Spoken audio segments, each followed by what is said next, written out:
सियासी बयानात हमारे सीने, ये दिल में दर्द नहीं है इसमें, वो कहते हैं ना सियासत के सीने में दिल नहीं होता।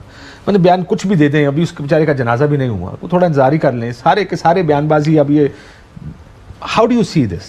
देखिए काशिफ साहब, सियासत एक ऐसा कब्रिस्तान है कि जिसमें हर शरीफ आदमी, और कितना ही वो मुतबरक हो, कितना ही नडर हो, कितना ही बेबाक हो, कितना ही अच्छा इंसान हो, उसको दफन कर दिया जाता है और उसकी हड्डियाँ तक गल जाती हैं।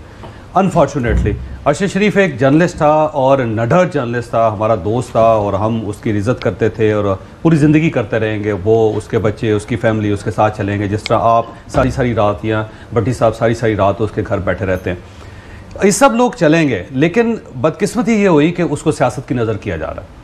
अब वो एक कंट्रोवर्शियल पर्सनैलिटी बनता चला जा रहा है। इमरान खान साहब ने उनको ओन करके कि जी मैंने उनको बाहर भिजवा दिया, मैंने उनको बताया कि आपकी जान को ख़तरा है, मैंने उनको कंपेल किया, मैंने उनको मजबूर किया कि आप बाहर चले जाएं। उन्होंने एक पोजीशन ले ली उस, और जब उन्होंने ये पोजीशन ले ली तो उनके एक दुश्मन भी हैं जो ज़ाहिर पीडीएम है, या फिर आप जिस तरह स्टेट की तरफ लेके जा रहे हैं तो स्टेट भी अपनी पोजीशन लेने पे मजबूर हो जाएगी।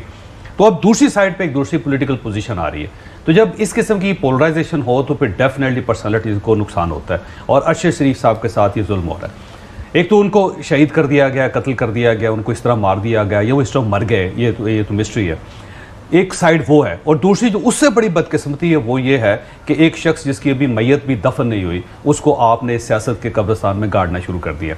तो मेरी दरख्वास्त ये है, और आपसे भी मेरी दरख्वास्त है कि आप भी पुरजोर तरीके से गवर्नमेंट को और इमरान खान साहब को समझाएं कि वो एक जर्नलिस्ट था, सिर्फ उसने अपनी जर्नलिज्म की हैसियत से एक काम किया, और हमें सिर्फ अब उसे जर्नलिस्ट के तौर पे उसे दफन करना चाहिए, उसे वहीं पर रहना चाहिए, उसे सियासत की नज़र नहीं करना चाहिए। जब तक ये पॉलिटिशियंस को निकालेंगे नहीं तो ये पोलराइजेशन बढ़ती चली जाएगी, और इसके बारे में नई नई स्टोरीज आएंगी, नई नई चीज़ें आएंगी, नए नए प्रॉब्लम आएंगे, और उसका जो किरदार था, जो उसकी पर्सनैलिटी, उसको छोटा करने की कोशिश की जाएगी, और ये एक बदकिस्मती है। लेकिन ये याद रखिए काशिफ साहब, सबसे बड़ी हकीकत तो दुनिया में ये है कि अगर आप हैं तो पाकिस्तान भी है, आप हैं तो कोई मज़हब भी है, आप हैं तो कोई शरीयत भी है, आप हैं तो ARY भी है, आप हैं तो प्रोफेशन भी है, और अगर आप नहीं हैं तो फिर कुछ भी नहीं है। और रियलिटी ये है कि अरशद शरीफ नहीं है, वो नहीं है। तो अब हम उसे इमरान खान साहब के खाते में डाल दें या राना सनाउल्लाह साहब के खाते में डाल दें, कुछ चीज़ मैटर नहीं करती। पाकिस्तानी प्रेसिडेंट वहाँ पर चले गए, अमेरिकन प्रेसिडेंट भी आ जाएँ तो अरशद शरीफ को ज़िंदा नहीं कर सकते। तो इस चीज़ के ऊपर तवज्जो देनी, इस चीज़ को सोचना, इसके बारे में गौर करना, वो ज़्यादा इंपॉर्टेंट है।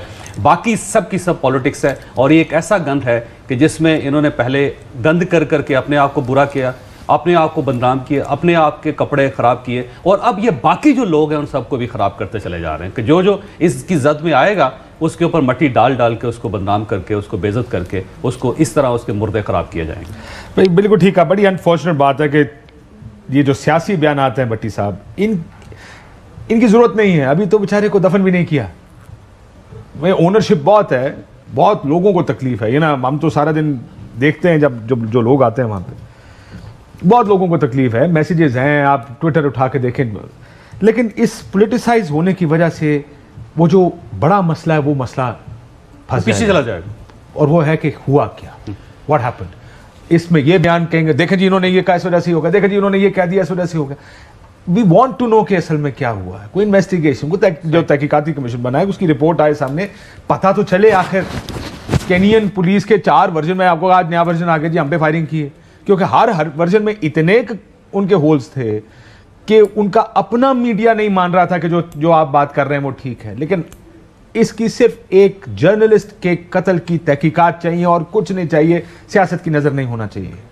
देखिए, पहली बात तो ये है कि जैसे जावेद चौधरी साहब ने कहा कि आप तो पहले दिन से साथ थे, हम जैसे साथ रात को उनकी माँ से, उनकी फैमिली से, उनके ख़ानदान का एक ही है कि पता चले क्या हुआ, वो मुल्क से क्यों गया, UAE से क्यों निकलना पड़ा, उसके पास उसका ने जो अगर बरतानिया का वीज़ा अप्लाई किया था तो उसको जो इतनी मरतबा बरतानिया में पड़ा रहा, उसको वीज़ा क्यों नहीं मिला, फिर उसके पास ऑप्शन कीनिया का, फिर उसके बाद इस तरह कत्ल क्यों हुआ, फिर उसके बाद मशवरा किसने दिया, रहता किसके पास था, फिर इसके बाद ये वो साथ दो रहने का मुझे नहीं पता, लेकिन मैं आपको पहले भी बताया था प्रोग्राम से कि जब 48 घंटे का वक्त मिला अरशद को, हाँ, उस वक्त ये फैसला रात हुआ को क्योंकि भी उसके बाद हमने वीजा कोई नहीं हाँ, है, तो सिर्फ जाना वहां पे जहां पे वीजा ऑन अराइवल है किसी हाँ, का, हाँ। जहां पे आप लैंड करें और कहीं जाएं और वीजा मिल जाए। 3 मुल्क थे। तो मेरा ख्याल खान साहब को कोशिश करनी चाहिए थी ना, वो महातिन मोहम्मद उनके मेंटोर हैं, महातिन मोहम्मद से कह के मलेशिया उनको ले आते, टर्की तैयब अर्दगान साहब के वो बहुत करीब हैं,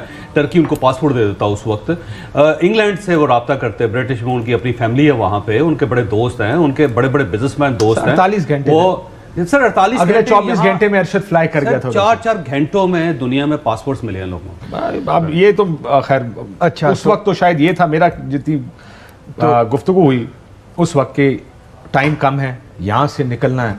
वो जो ऑप्शंस उस टाइम जो भी डिस्कस हुए उसमें Kenya became the best option.